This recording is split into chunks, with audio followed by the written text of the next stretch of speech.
take your turn. I think they know that their cards have been marked. It's only 13 seconds, so it's going to be the big players, once they catch them, that go for this, most certainly. Matt, we're nearly there. We certainly are. It won't be long before they hit the foot of the climb, and I'll repeat it again, it's so important. This is a very, very difficult climb indeed. Starts off at 11.7% for the first K, then really does rear it head. The second kilometre, arguably the hardest of the climb itself, that nudges at just under 14% for a kilometre. Then, well, I wouldn't say it levels out, still 12% for the third K. Then the final kilometre to the line is 12.4% average, but significantly pitches up 21, 17, 19, and then 22% just before the line. 5k, but I think we're actually on it. Certainly the sort of opening gambits, if you like. It does roll just a little bit. 23 seconds then, and Sky mean business. They want to put the hurt and keep the hurt on everybody. So who are they working for? Well, I think it's going to be David Lopez. It would be phenomenal if he manages to make the steal, but he's got to deal with some pretty feisty people around him. Stage win today? I don't know. I just don't know. They're on the climb now. They are. Break has been caught. Another rider who I noticed there was the gangly Russian Ilna Zakharin as well. He's a prodigiously talented rider, languishing on the overall classification, but could be eyeing a potential stage win. This is where the climb really rears up. 17 to 18%. Very, very narrow. Difficult to move up. This should be an absolutely fascinating battle once we get our pictures back. But definitely, Zakharin was definitely there in the mix. Quintana sat in about sixth wheel. All of the main players in the freight. Quintana already stolen a little bit of a march. He has, just looking back through as well, seeing where the FDJ boys are, and Reichenbach is there, but here goes Quintana. He's had enough. He's been hidden beautifully, and just is that Kudus that's just gone with him here as they start to get into the climb. 16 seconds to the yellow jersey from these guys out front. Head of the course right now, Nera Quintana. Now this is brave by Quintana. All day he's been hiding in there, but he's been on display throughout this tour of Valencia, this Comunitat Valencia, and it's great to see. And I think that is Reichenbach who's just coming over to him, just having a gaze through. Maybe it's somebody from Gazprom, is it? I think it's possibly one Firsonoff. Unzipped, who confused me, showing a flash of white. There we are, 25 seconds now. Well, don't forget, he needs to find 54, Quintana. Less than that, 44, I guess, with bonuses factored in. In fact, no, we have no bonuses at the line today. Well, it's already... No bonuses at all. Yeah, exactly. Beg your pardon. So he's got to do it all himself. 54 seconds. Well, he's got company. He won't mind that. But I guess it's now or never for he. Who else is going to join the fun? It is one of the Gazprom boys. Beg your pardon. So I think it may well be Lagotin. Is it Aidar Zakharin? We'll have a little look in a second. Hopefully we'll get some indication, but it's definitely Kudus sat on the wheel of a flying Nara Quintana, eases himself out of the saddle as the gradient goes up. Great ride here by Kudus. How long can he hold on? Looks like one of the riders from Direct Energy trying to get across the gap there as well. Well, yeah, maybe it's my colour blindness, but I thought it was somebody from Lotto Jumbo. We'll have a look in a moment. It certainly was a long shot, and we both gave it one of those. 30 seconds and 36 seconds. My goodness, he's finding what he needs. Now, well, can he sustain it and have BMC, who are wearing the yellow jersey? No response, I'm afraid. It's not going to be Greg van Avermaet's day. This is way down the order, 40 seconds off the back, essentially, of the group that matters. Michael Schär doing his best to guide him into a safer place, but he's going to be handing over that jersey at the end of today. Riders all over the place on a brutal climb that we've seen in the Volta before, and we're seeing it again today. The ticker hasn't moved, by the way, which tells you just how slowly we are taking this, although fastest of all of them is Nara Quintana. Indeed, Quintana looking very good, but I think one of the riders that had joined our trio in front, or forms part of the trio, is just being dropped now, was one of the riders from the FC Porto Continental team. He's now dropping back. Meanwhile, Kudus turning that tiny gear behind, trying to save his legs as much as he can, doing so well to hold on to the wheel of Nara Quintana, who looks at the moment as if he could even turn it up a little bit more if he wanted to. He's going for it. He's certainly starting to drive into this incline right right now, and it's one of the testy little kicks, Matt, that come very, very early on, around about the 3K marker. He's pitching up to about 19% at the moment. You can see the way people are standing at the side of the road. He's still seated, and he's making it look as simple as it possibly could be. Well, it's absolute poetry in motion. When Nara Quintana lets it fly, it really is something to behold. But again, I'll take my hat off to Kudis. Sat on his wheel, turning a slightly lower gear, sat really forward on the saddle. This is where the pitch is up again to 17%, and at the back end of this kilometre it's 19 and 21%. The road relentlessly steep, and these two now really stealing a march ahead of the rest. Just what Quintana wanted, and it's just what this race wanted as well, to see him in his pomp. He's going to do the double this year, he hopes, going for the Giro, the centenary of the Giro d'Italia, which you'll be able to see live here on Eurosport, of course. And then he's got a very short gap before he goes for the Tour de France. Will it be too much? Well, you know that last year Oleg Tinkov started offering up big amounts of money for riders, the sort of, as he saw, the big four, to take on all three Grand Tours. Nobody was up for it, apart from Contador. I think was probably forced to has his hand forced by his impresario owner, let's put it that way. Tinkov's gone, and so is the idea of doing all three Grand Tours. But let's just put that to one side for a moment and imagine that if Nairo Quintana goes well at the Giro, let's say he wins it, let's say he goes close at the Tour de France, will he then take on the Vuelta at the end? It may well be. He's got the quality, certainly, to, on a day such as this, to dominate, and that's precisely what he is showing. Mohamed Kudis, the only man who could stay with him, and the gap is 50 seconds. 50 seconds. Well, at the top of this, all he needed was 54, 58 all of a sudden. He's our virtual leader. But look how composed he is. It looks like he's breathing through his nose. Very, very impressive indeed. Looks absolutely in control. Kudis, 23, the 23-year-old Eritrean, sat in his slipstream on this climb. The style of these riders is quite remarkable. Sat really forward on the saddle. Some of these smaller, diminutive climbers, they get the most power out of the bike when they're sat forward. Is Kudis still there? It looks like he's now been distanced. Lost a couple of lengths, fighting his bicycle. What a brave effort. Bang, there he goes. And Quintana keeps the hammer down. This is a little respite zone as he's guided towards the right. Only a short one, you understand. It gives him the luxury of looking back down the mountain. Now that clock's bounced from 58 to 23 seconds in very short order. That does not mean that Greg Van Avermaet has lit it up or has got a lift from anybody. No, it means that the clock's not to be trusted. So we'll just have to wait until we get to the line. Still says 3 kilometres. By my reckoning, he's got about 2 remaining, not 3. So you'll have to forgive us for being misdirected on occasion. We'll see what the gap is at the very last. He needs 54 seconds. I still think it's his for the taking here. He certainly believes that. And look at the way he is taking on this incline. Look at the way how much trouble everyone's having just moving, except for him. Those who don't have to take a machine up here, well, they should potentially have had an easier task of staying alongside him. Can't do it. 22% now. Sudden little kick grind, and then flattens out yet again. This is great to watch. It is really great to watch. He didn't take any time in going to the front. He knew he had to light it up early. Remember, this climb only 4 kilometres long, but brutally steep. He didn't wait. Quite often we see Nara Quintana wait for a couple of kilometres, but he knew to take the maximum amount of time, he had to go early and really impose himself on this climb, and that is what he's doing. Problem is, he's going to be getting radio reports of what the time gap is, and it can't be trusted. That's the official time gap. So I guess it's just 1 kilometre to go. As for 2 to go, I beg your pardon. Still says 3. That was a tiny little sign nailed to a tree there. Matt spotted it and went star jumpy, but 2 to go. We're finally there. But is it true that it's 44 seconds? He's got to find another 10. And here's Greg Van Avermaet just pushing on, is it? No, I think it's Lotto Jumbo. They're trying to pick out the yellow jersey, but unfortunately they've gone and found Roglic out there.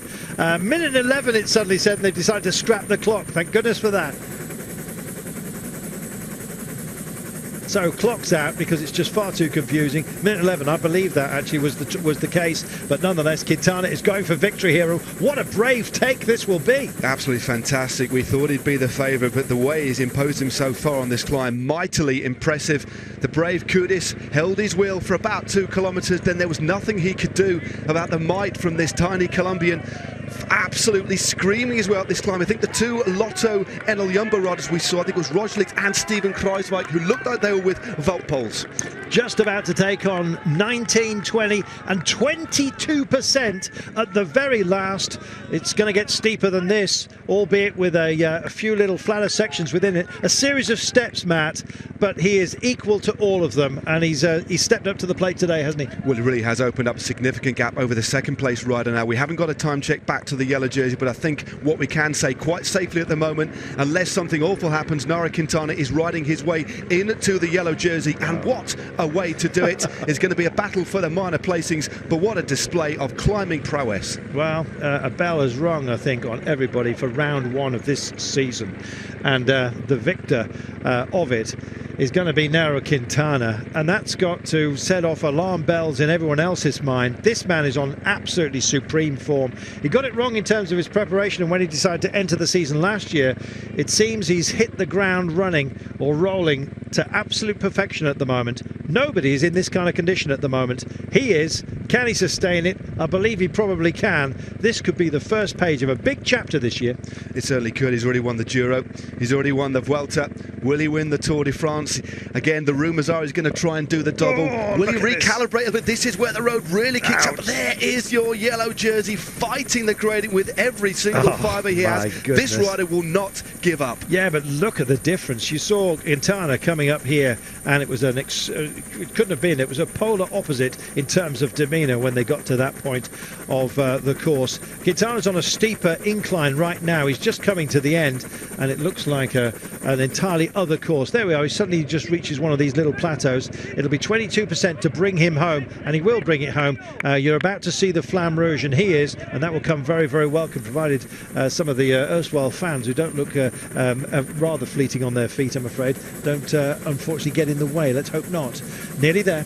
Nearly there now. It won't be long, as you said, Carlton, before Nairo Quintana goes under the Flamme Rouge. But meanwhile, I'd say well over a minute, maybe a minute and a half back is the yellow jersey. Just look at the ease of which Nairo Quintana, he does look like if he wanted to, he could turn it up another gear, but on this sort of climb, what you don't want to do is put yourself into the red, because there's no way of resting at all. He'll just be riding at threshold. He knows his body oh so well, but what an absolutely superb ride. He hasn't got his numbers on his back. It looks like they've blown off, but there we go. As well as blowing everyone else away. It's amazing, isn't it? The way he's just so relaxed in adversity is something to behold. He's a very, very brave rider, and he's a quiet man when he's off the bike, but he is almost one of the ultimate competitors. He gets well, he's kind of got the demeanour of an assassin when he's in a situation such as this. He knows what he's got to do. It's almost like he writes his own script and then acts it out perfectly, and that's what he's doing today. Well, he was delivered perfectly to the foot of the climb by his Movistar teammates. Team Sky led for so long, and then Movistar took it right to the bottom, and then he literally did light it up. He had no other thoughts of the way anybody else was going to ride this sort of climb with these sorts of brutally steep gradients. He's 59 kilograms. He knows if he rides at threshold with that sort of weight, clearly the condition that he's in, nobody is going to be able to hold his wheel. What a brave effort again. I'll say it again. Kudos, the 23-year-old Eritrean from Dimension Data, did so well, but it looks like he's just coming into the final K now. It is. That's the Flamme Yellow, the Flamme Jaune. It's a modest little that's Flamme Rouge, They had isn't to it? move the finish. That's your modest Flamme Rouge. Well, the camera bike just sailing through, and there it is again. They had to take the barriers down just in case they blew down earlier on. No time to anchor it beyond that, I'm afraid, which is why he's having his photograph taken right now, because this is the finale, essentially, of what is the Queen stage of this race. We will go to Valencia tomorrow. It will be pressure off this man after heaping it upon his own shoulders today. I think he wanted to test himself, you know, apart from testing everybody else, just to see where he is. And that's what you get from these early season races. The answer he's received back to himself must be extraordinarily positive. Well, he can take a great deal of comfort from him. He's on one of these flatter sections. He's actually reached the victory plateau. He certainly has. It does kick up right to the end, and meanwhile a bit further down the mountain, some great teamwork here by Michael Schar of BMC. Just behind him is your race leader, but it looks like that jersey is going to be swapping shoulders in just about 500 metre time. There's Danny Moreno. I thought he'd be in for a good ride today, but his job, I guess, was to make sure that Nairo Quintana was delivered to the bottom, so his job is done. But You know, the Belgian still fighting every inch of the way to this climb. Remember, Nairo Quintana has to claw back 54 seconds on Greg Van Avermaet. There is the evidence. 3:02 now, job done. Yes, I don't think that would have been displayed if it wasn't at least that. Yes, it's. I'm afraid for Greg Van Avermaet, what a brave rider he's been, and fabulous to watch him. We knew when he was going to go into the leader's jersey, and did so duly on cue when we came out of Denier.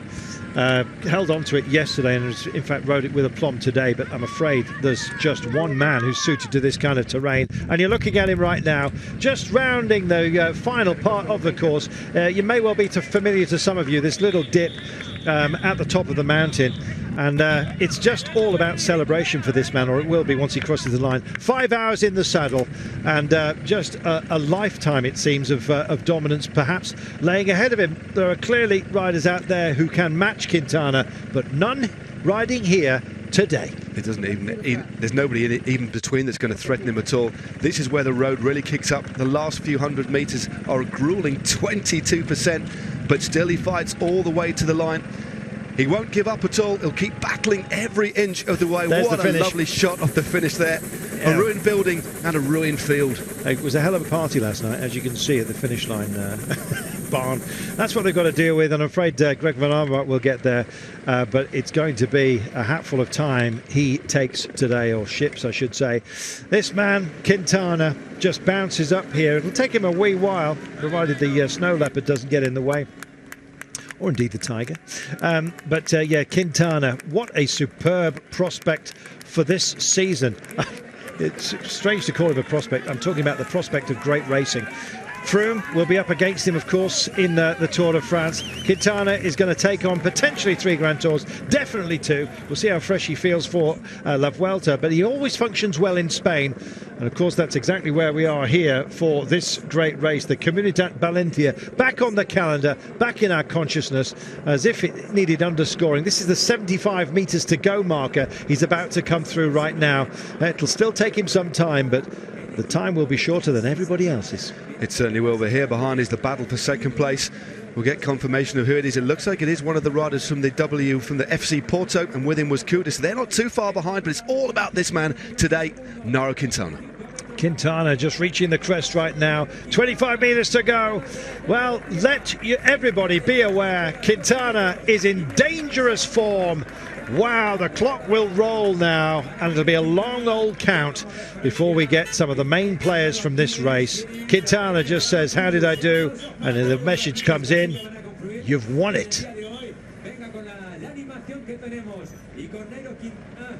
That was a piece of class, Matt Stevens. I mean, it's just to see him cross the line, composure under pressure personified, absolutely impressive, rode within himself. Nothing anybody can do. This is the battle for second place. It is Boris Kudus, the 23-year-old Eritrean for Dimension Data. What a superb ride by him.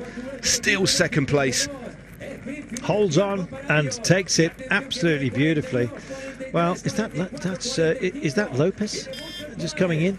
No, I beg your pardon. Wout Poels. What a fantastic effort by Wout Poels as well. Wout Poels was way down the order, but that's a defending champion. Really, all credit to him. Chapeau to him for putting in so much into today. Wout Poels started the day, 58 seconds down, so he may well find himself in second place overall. We'll see how everyone else factors in by the time we get to the results.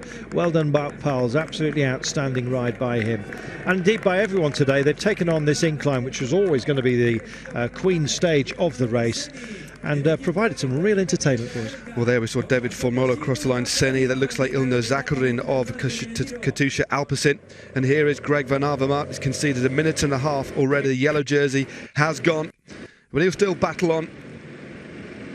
He's certainly battled bravely on this climb. There's nothing he can do. He's conceded seconds, but he's also conceded 15 kilograms in weight. 59 kilograms Nairo Quintana weighs. Greg Van Avermaet 74 kilograms. And that's what happens on these very, very steep climbs. The natural climbers really do come into their own. I didn't think it was long enough, you know. I didn't think it was long enough for Quintana today, but he clearly had what it took, and it was the incline that favoured him. It's just a grade. And had this been maybe a 6 or 7% climb, I think Greg Van Avermaet may have held on maybe to the end, maybe conceded 30 or 40 seconds perhaps, but on a climb, with a gradient such as this, it does become a question of physics. And when you're conceding 15 kilograms to one of the finest climbers in the world, there's nothing much Greg Van Avermaet could do. But still sticking to his guns, he'll fight all the way to the line. But a great ride by Wout Poels, paced himself very, very well. There's a rider we've yet to identify who came across the line in third place, but I think it's one of the riders from FC Porto. So great ride by that rider from the continental level. I've got a feeling it may well be Silva, the Portuguese, but we're waiting for confirmation on that in a few moments' time. Just over 5 hours and the clock rolling on for absolutely everybody, but it was stopped, if you like, metaphorically speaking, on over the head of Nairo Quintana, and he, not only head but shoulders as well, above everybody else today.